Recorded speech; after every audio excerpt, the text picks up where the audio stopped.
শনিবার সকালে রাজধানীর সিডাপ মিলনায়তনে নগর উন্নয়ন সাংবাদিক ফোরাম আয়োজন করে ঢাকার জলাধার পুনরুদ্ধারে চ্যালেঞ্জ ও সম্ভাবনা শীর্ষক সংলাপ।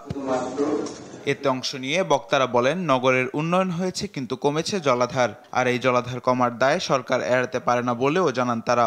এলিট শ্রেণী যা খুশি যখন যা খুশি তাই করবে, এরকম একটা রাষ্ট্রকে আমরা পোষণ করছি।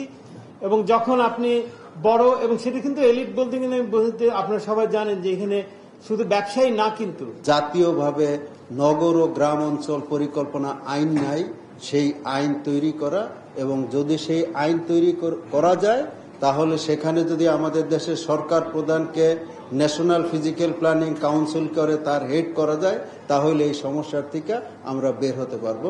সংলাপে প্রধান অতিথির বক্তব্যে বন ও পরিবেশ উপদেষ্টা সৈয়দা রিজওয়ানা হাসান বলেন, দেশের যে কোনো সমস্যা সমাধানে প্রাতিষ্ঠানিক কাঠামো সহ রাজনৈতিক সহযোগিতা ও প্রশাসনিক সহযোগিতাও দরকার। রাজনৈতিক সমর্থন যদি না থাকে তাহলে তো প্রশাসন আপনাকে সাহায্য করবে না। প্রশাসন যদি আপনাকে সাহায্য না করে, এটা তো কোন একক ব্যক্তি বা একক উপদেষ্টার পক্ষে বসে বসে নদী দখলকারী স্থাপনা ভাঙা সম্ভব না। এটা প্রশাসন ভাঙবে। পাথর উত্তোলন অবৈধভাবে রোধ করা প্রশাসন করবে। সেখানে প্রশাসনের ওই রাজনৈতিক সমর্থনটুকুন লাগে, যেটা আমরা বারবার নদীর ক্ষেত্রে, জলাশয়ের ক্ষেত্রে দেখেছি, সেটা একেবারেই অনুপস্থিত।